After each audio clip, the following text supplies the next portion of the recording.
Ukraine has rejected a Russian proposal for humanitarian corridors. Ukraine's deputy prime minister said it was not an acceptable option because the planned routes out of several Ukrainian cities only led to Russia or its ally Belarus. Kyiv also accuses the Kremlin of continuing to shell civilians during previously agreed ceasefires to help people escape. Overnight, Russian forces stepped up their bombardment of several cities across the country, according to Ukrainian officials. There were reports of heavy shelling in Kharkhiv in the east, Mykolaiv in the south, and Cherniv in the north, as well as in the outskirts of Kyiv. Now, Ukrainian President Volodymyr Zelenskyy says his country will not forgive Russia for the suffering the war is causing. Here's a part of his latest address. We will not forgive the shooting of unarmed people, the destruction of our infrastructure. We won't forgive hundreds and hundreds of victims, thousands and thousands of sufferings. And God won't forgive. Not today, not tomorrow, never. In that address, Zelenskyy also spoke of a family killed by Russian shelling. They were trying to escape the town of Irpin near Kyiv. Authorities say at least 8 civilians were killed as they tried to flee. And we want to warn you that this report contains some distressing images. This video captures the moment a mortar blast hits the town of Irpin.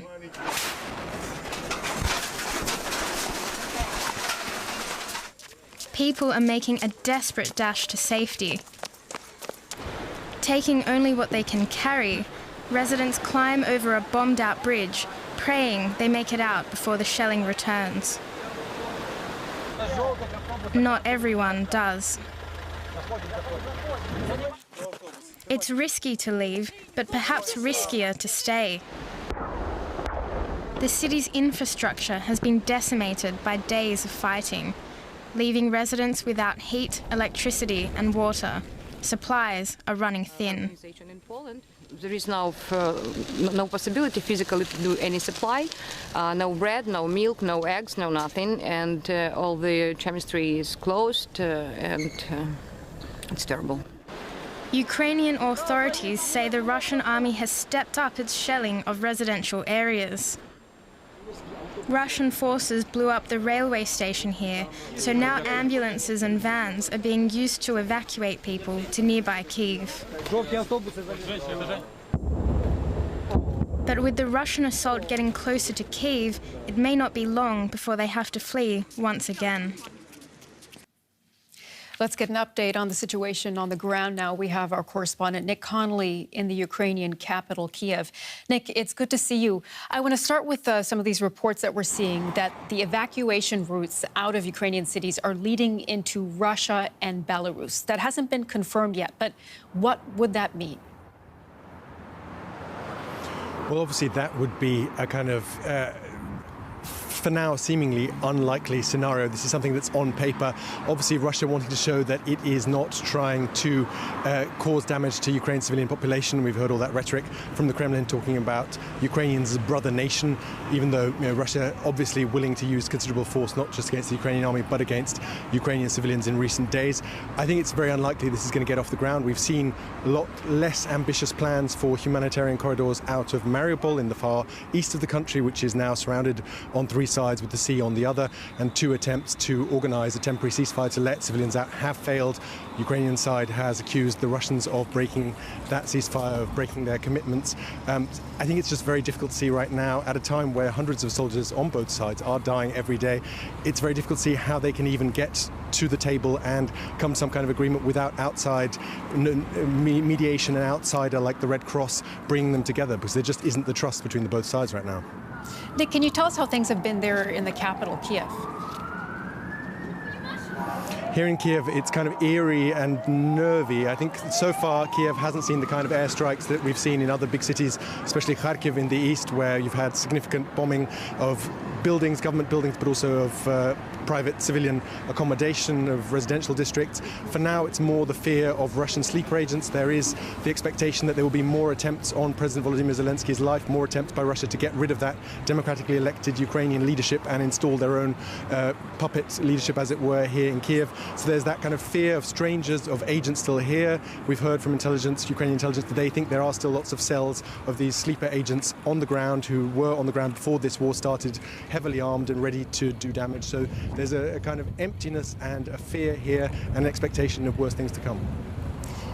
Nick, what about the situation facing civilians? We know several major cities are under siege. We heard a civilian say in an earlier report, there's no bread, there is no supply on the ground there. So what is the situation facing them?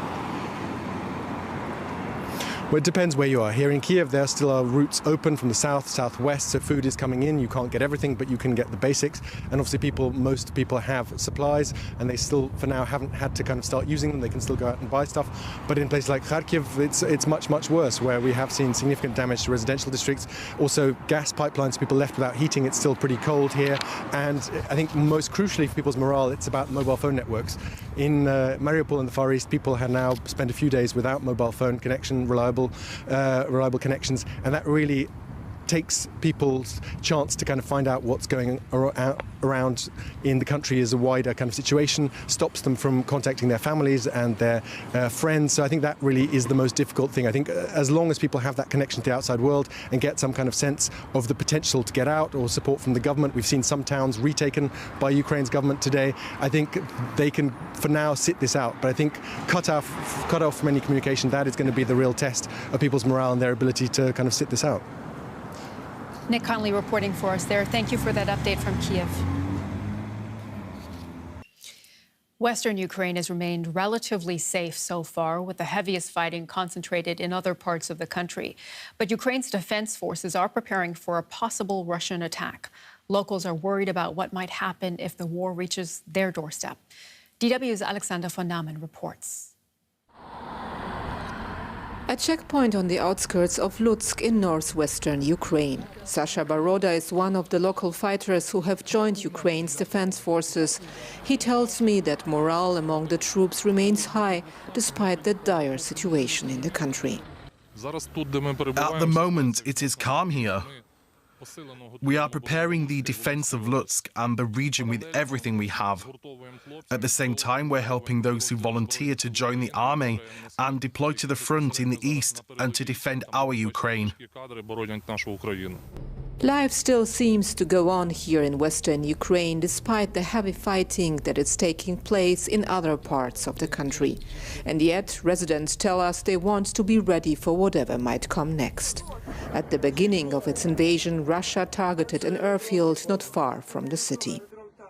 The military airport in Lutsk was one of the first facilities hit by Russian missiles in Ukraine. Since then, it's been relatively quiet here in the region, but people are scared that it's just a matter of time before the war comes here.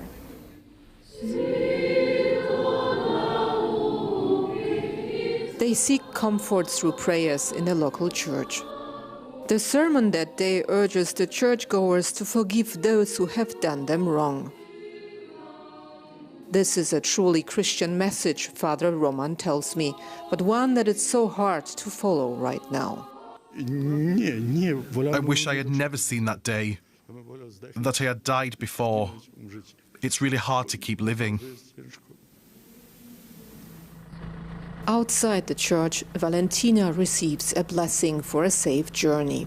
She's not in good health and wants to leave for neighboring Poland. It is so hard to leave, of course. Hard to leave my children and my grandchildren here. She goes with a heavy heart, but seems to be hopeful. Ukraine will prevail, she says. And our correspondent Alexandra von Namen is in Lviv in western Ukraine. Alexandra, how is the situation where you are right now? Well, the night here, from what I can say, was quite quiet. I was waiting every second for the air alert for the sirens to go off. It was the case the night before. But as I said, the night was very quiet. It is good news for everyone here in Lviv, in the western Ukraine. But I spoke with many people here, residents of the city, also residents of other cities north of Kyiv, and they are very concerned concerned, they are scared that it's just a matter of time before the war comes here as well. I spoke with the priest. He was telling me that he believes that Putin is the devil, that he is just waiting, for more people, more refugees to come together here in Lviv to attack the city.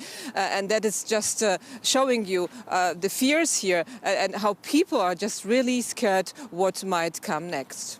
Just how full is this city becoming? I mean, it's located near the Polish border, and I guess it's becoming a transit point for so many refugees, the way west being the only way out of the country at the moment.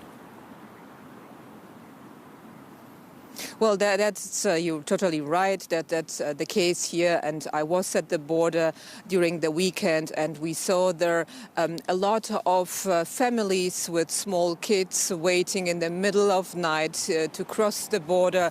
I was at the border crossing at Trebienka, and we also saw long lines of cars going on for kilometers with people trying to escape the country, trying to get over to Poland to feel safe there. However, there are also people who told me that they decided against traveling to Poland because they are still hoping that this war will be over soon. And some of them, of course, decided to stay because they don't want to leave their families behind, their houses behind. And as you know, men are not allowed to leave the country. Well, let's hope that it is over soon. But Alexandra, at the moment, all we're getting is mixed messages from Moscow. These humanitarian corridors that they're announcing in several cities, some of them over the weekend, then failing because fighting continued.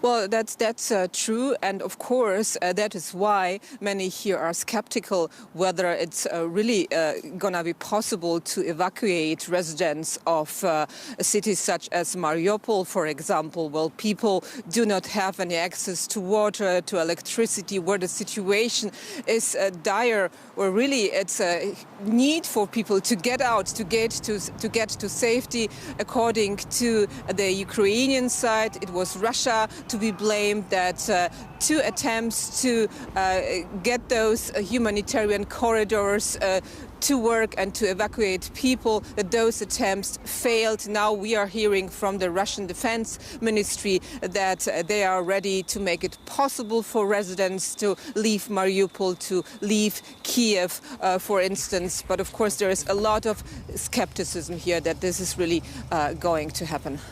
Alexandra von Namen, thank you very much for the update there from Lviv in the west of Ukraine.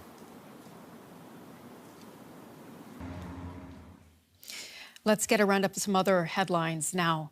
Japan has called Russia's attack on Ukraine's largest nuclear facility an unforgivable, outrageous act.